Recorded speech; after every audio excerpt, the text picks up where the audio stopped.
తెలుగుదేశం కార్యకర్తల పండగ మహానాడుకు నెల్లూరు జిల్లా ఇఫ్కో కిసాన్ సెజ్ భూముల్లో వేదిక నిర్ణయించారు. దీంతో జిల్లాలో పసుపు కళ సంతరించుకుంది. మహానాడుకు జిల్లా మంత్రులు, ఎమ్మెల్యేలు భూమి పూజ నిర్వహించారు. నెల్లూరులో నిర్వహిస్తున్న మహానాడును ట్రెండ్ సెట్టర్గా నిలుపుతామంటున్న ఏపీఏఎంసీఎల్ చైర్మన్ పోలంరెడ్డి దినేష్ రెడ్డితో మా ప్రతినిధి చరిత్ర Kumar face to face. Nellore పసుపు మయం కాబోతుంది. ఈ నెల 27, 28, 29 తేదీల్లో 3 రోజుల్లో మహానాడు నిర్వహించేందుకైతే సర్వం సిద్ధం చేస్తున్నారు. ఈరోజు భూమి పూజ అయితే నిర్వహించారు. నెల్లూరు జిల్లాకు సంబంధించినటువంటి కీలకమైన నేతలందరూ కూడా ఈ భూమి పూజ కార్యక్రమంలో పాల్గొంటున్న పరిస్థితి అని చెప్పాలి. అయితే ఈరోజు మన ముందు రాష్ట్ర ఎన్విరాన్మెంట్ బోర్డు చైర్మన్ మన ముందు పోలంరెడ్డి దినేష్ రెడ్డి గారు ఉన్నారు. సార్, ఈరోజు మీరు ఒక యువ నాయకులుగా మీకు ఎలా అనిపిస్తుంది? మీ స్వప్రాంతంలో ఈ యొక్క కార్యక్రమం జరుగుతుంది, మీకు ఎలా అనిపిస్తుంది? ఖచ్చితంగా చాలా సంతోషకరమైన విషయము.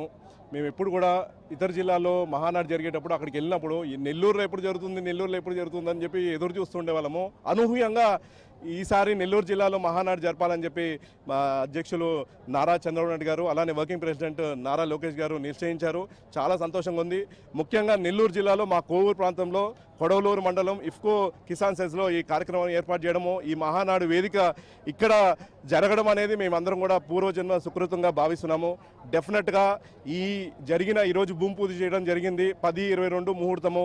ఈ భూమి పూజ నుంచే మేమందరం కూడా అందరము తెలుగుదేశం పార్టీ నాయకులం, కార్యకర్తలము, జిల్లా అధ్యక్షులు బీదా రవిచంద్రన్న గారి ఆధ్వర్యంలో, అలానే ఇక్కడున్న మంత్రులు రామనారాయణ రెడ్డి గారు, అలానే నారాయణ గారి ఆధ్వర్యంలో, అలానే ఇక్కడ మన ఎంపీ గారు విపిఆర్ గారి ఆధ్వర్యంలో ఇక్కడ ప్రజాప్రతినిధులు అందరితో కలుపుకొని భారీ సక్సెస్ చేయబోతున్నాము. ఇప్పటివరకు మనం మహానాడు చూసాము. నాకు తెలిసి బెంచ్ మార్క్ 5 lakhsగా ఉంది.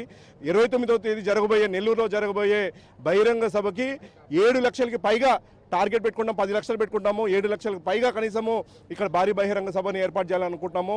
ఒక హిస్టారిక్ మార్కుని సెట్ చేయబోతున్నాము. మహానాడు నెల్లూరు అనగానే ప్రతి ఒక్కరు గతంలో జరిగిన వాళ్ళకి గుర్తొస్తుంది, రాబోయే తరం కూడా గుర్తొచ్చే విధంగా ఈ మహానాడిని జరిపి గ్రాండ్ సక్సెస్ చేసి జాతీయ అధ్యక్షులు, అలానే మా వర్కింగ్ ప్రెసిడెంట్ నారా లోకేష్ గారికి ఖచ్చితంగా అందించబోతున్నాము.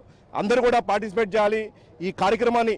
తెలుగుదేశం పార్టీ అనగానే ఏంటంటే మా అందరికీ ఒకటే పండుగ గుర్తొస్తుంది. అందరికీ మన మతాలు బట్టి అందరికీ రకరకాల పండుగలు ఉంటాయి. కానీ తెలుగుదేశం పార్టీ కార్యకర్తలు 1 కోటి మందికి పైగా ఉన్న కార్యకర్తలకు అందరికీ ఒకటే పండుగ గుర్తొస్తుంది. మాకు తెలుగుదేశం పార్టీ వాళ్ళందరికీ గుర్తొచ్చేది మహానాడు పండుగ మాత్రమే. ఈ పండుగ వేళ ప్రతి ఒక్కరు కూడా తరలి వస్తారు. మా 1 కోటి మంది కార్యకర్తలు అందరూ కూడా ఇక్కడికి రావాలి, 3 రోజుల్లో రావాలి, మీరందరూ కూడా దిగ్విజయం చేయాలని చెప్పి మిమ్మల్ని అందరూ కూడా మనస్ఫూర్తిగా ఆహ్వానిస్తున్నాను. ఏదైతే నెల్లూరు జిల్లాలో జరిగినటువంటి మహానాడు బెంచ్ మార్క్గా నిలబడుతుంది. రాష్ట్రంలో ఇంతవరకు జరిగినటువంటి మహానాడు వేరు, రేపు నెల్లూరు జరిగేటటువంటి మహానాడు ఒక చరిత్రగా నిలబడుతుందంటూ కూడా పోలంరెడ్డి దినేష్ రెడ్డి తెలియజేస్తున్న పరిస్థితి.